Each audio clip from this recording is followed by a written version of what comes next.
Bola Tinubu is under fire again, this time over allegations of nepotism. Nepotism is never good for optics after all, and the last thing Tinubu needs is another scandal. So a European oil company sells its business to Tinubu's nephew. The nephew's company benefits, and Nigeria drops litigation against the Europeans soon after. What does that sound like to you? A wise man once said, nepotism is never good for optics. Viewers and subscribers, welcome once again to Think Tank TV. Now, recall we promised to keep you up to speed with the current happenings in the political space in Nigeria and other parts of the world. Yes, it has happened again, as Bola Tinubu's alleged atrocities has gained global attention, as an international news agency by name Firstport has washed President Bola Tinubu's dirty linen outside for the world to see.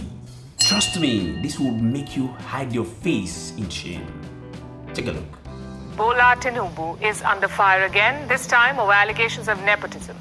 He recently announced a shake-up in Nigeria's Federal Housing Authority, and he's appointed this man as the new MD/CEO.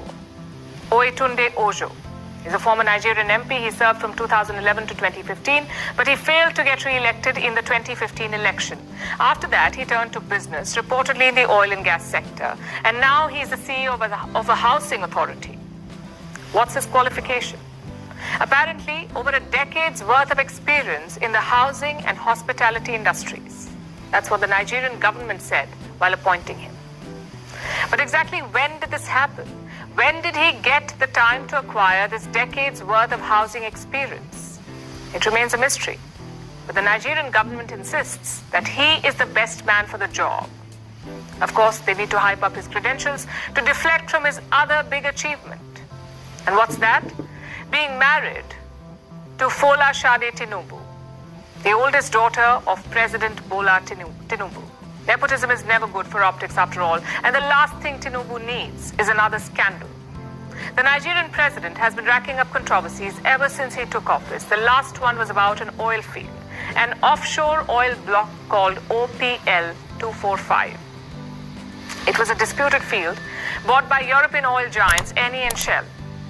There were corruption allegations. Nigeria had sued the oil companies. The case was pending in international tribunals, but last month, the president of Nigeria restored the fields to the Europeans.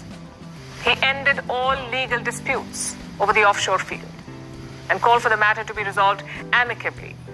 Now, we can choose to look at this as Tinubu moving forward, as him dropping a long dispute and getting back to business. Or you may wonder about the timing. Eni, one of the European oil firms involved here, signed another deal recently. This happened a few months ago. They sold their Nigerian onshore assets to a local firm, a firm called Onado PLC. The sale was very beneficial for the Nigerian oil company. Its total oil reserves doubled after it bought Eni's assets. And guess who is the chief executive of the Onado group? A man called Adewale Tinubu, or Wale as he's popularly known. The last name is not a coincidence. He is related to the Nigerian president too. He is the president's nephew. So a European oil company sells its business to Tinubu's nephew. The nephew's company benefits, and Nigeria drops litigation against the Europeans soon after. What does that sound like to you? Allegations of nepotism and corruption are hounding the president. But that's not all. He's also been accused of using his office for personal gain, using it to fund a luxurious lifestyle, like with the yacht controversy.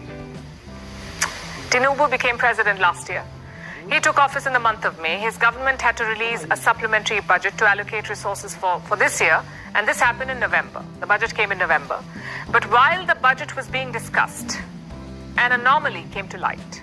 Money was earmarked for a presidential yacht, a princely sum of 5 billion Naira. That's about $3.5 million US. Now, Nigeria is an economic powerhouse, but it's still a developing nation. There is massive wealth inequality. People are struggling with the cost of living crisis and reeling after the government reduced fuel subsidies last year. In this environment, President Bola Tinubu was buying a yacht on the taxpayers' dime. You can imagine the uproar. Nigerians were furious. So were opposition lawmakers. They forced the government to divert the yacht money. It was funneled into a student loan fund instead. But you see, the yacht had already been delivered by then. to the Nigerian Navy. So now they have to find a way to pay for the luxury boat. And these are just some of the controversies that have dogged Tinubu since he took office.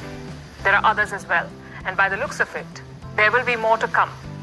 Hopefully Nigeria will continue to progress despite the extravagance of its president and the enrichment of his family. You've seen it for yourself. Now, sometimes I wonder how people can think they can find themselves in the corridors of power without knowing that people are going to do due diligence on them. Because, of course, you're on the spot for everyone to see.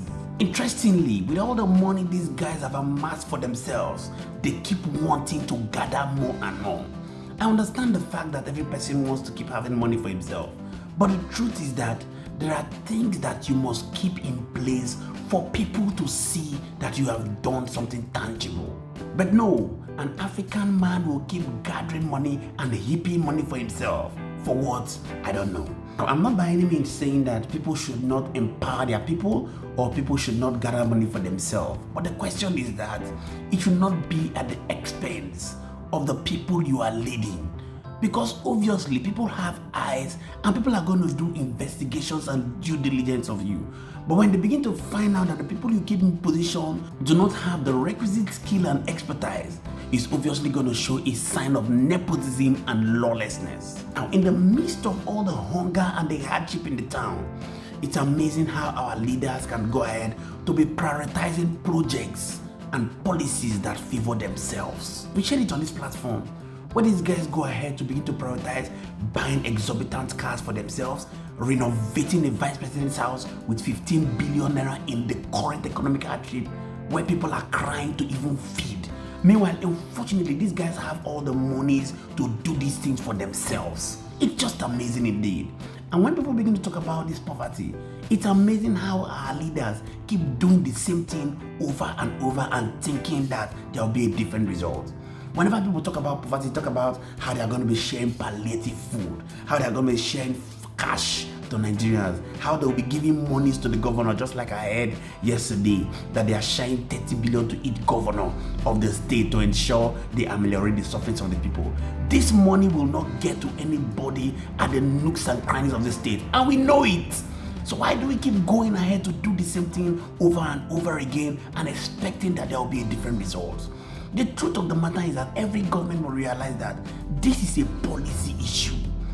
Recall how false statements of Mr. President the day he became president, fuel subsidy is gone, turned everything around.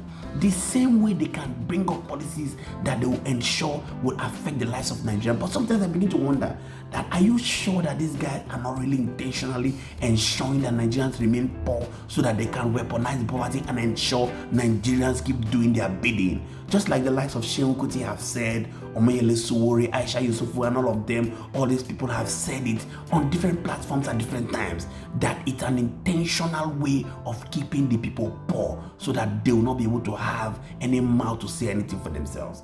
Please, I'd like you to go to the comment section and drop your thoughts. Let's get to know what you think the solution. Regardless of just bombarding and abusing these leaders, you need to drop a solution of what you think can be the solution to the Nigerian problem. As we believe that either directly or by proxy, these guys may be able to stumble on this video and ensure that they maybe learn something from it, because it's obviously looking like they actually are clueless on what to do. Also, do want to intentionally hit the like button so that YouTube can recommend this video for other people to get to watch and see what exactly is happening, so that they can also do well to share it. Many thanks indeed to all our viewers and returning subscribers. We really do not take it lightly. My name again is Moses, and this is Think Tank TV. See you on our next video. Bye for now.